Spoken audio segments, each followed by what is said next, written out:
நண்பர்கள் அனைவருக்கும் வணக்கம். நண்பர்களே, தற்பொழுது நாம் காண இருக்கக்கூடிய பகுதியானது யூஜிடிஆர்பி பிஆர்டிஏ எக்ஸாம் 2023 இந்த தேர்வு எழுதி வெற்றி பெற்று பணிக்காக காத்து கொண்டிருக்கக்கூடிய ஆசிரியர்களுடைய நியமனமானது எப்பொழுது நடைபெறும் என்பதனை குறித்து பள்ளி கல்வித்துறை அமைச்சர் அவர் பேட்டியில் தெரிவிச்சிருக்காங்க.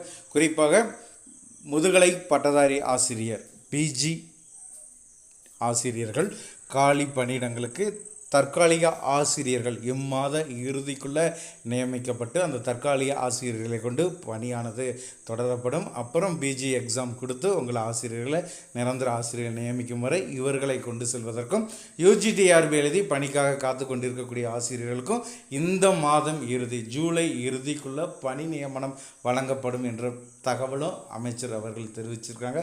அதனை குறித்த முழுமையான தகவலை இந்த வீடியோ இறுதியில் நீங்கள் கேட்கலாம். தமிழகம் முழுவதும் அரசு பள்ளிகளில் முதுகலை மற்றும் இடைநிலை ஆசிரியர் பணியிடங்கள் இந்த மாத இறுதிக்குள் நிரப்பப்படும் என்று பள்ளிக்கல்வித்துறை அமைச்சர் அன்பில் மகேஷ் பொய்யாமொழி கூறினார். விக்கிரவாண்டி இடைத்தேர்தலை ஒட்டி அந்த தொகுதிக்கு உட்பட்ட கிராமங்களில் திமுக வேட்பாளர் அன்னியூர் சிவாவை ஆதரித்து அவர் பிரச்சாரம் மேற்கொண்டார்.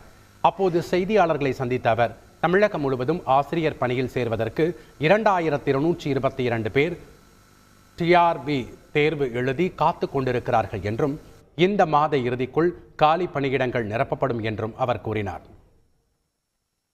சர்டிஃபிகேட் வெரிஃபிகேஷன் முடிஞ்சிச்சு. ஏறத்தாழ 2222 பேர் டிஆர்பி எழுதி நீ காத்து கொண்டிருக்கின்றார்கள். சர்டிஃபிகேட் வெரிஃபிகேஷன் ப்ராசஸ் முடிஞ்ச கையோடு இந்த மாதம் இறுதிக்குள்ளாகவே அதெல்லாம் நிரப்பப்படும். அது இல்லாமல் இப்போ டெப்ளாய்மெண்ட் ஏற்கனவே நம்ம ஆரம்பிச்சிருக்கோம். நம்ம உங்களுக்கே தெரியும், டெப்ளாய்மெண்ட் மூலமாக இன்றைக்கு பல இடத்துல அந்த பணி நிரவலும் நடைபெற்றிருக்கின்றது. ஆகஸ்ட் 1 தான் எப்பொழுதுமே ஸ்டாஃப் ஃபிக்சேஷன், அதாவது எத்தனை பள்ளி மாணவர்கள் சேர்ந்திருக்கார்கள், எத்தனை மாணவர்களுக்கு எத்தனை ஆசிரியர்கள் தேவைப்படும் என்பது ஆகஸ்ட் 1 தான் பொதுவாக அந்த கணக்கு நாங்கள் எடுப்போம். எடுக்கும்போது நீங்கள் சொல்வது மாதிரி ஒரு 110 பேர் இருக்கிறதாக நீங்கள் சொல்லியிருக்கீங்க. உடனடியாக அதை நிரப்புவதற்கு என்னென்ன செய்யும் கண்டிப்பாக நாங்கள் செய்வோம்.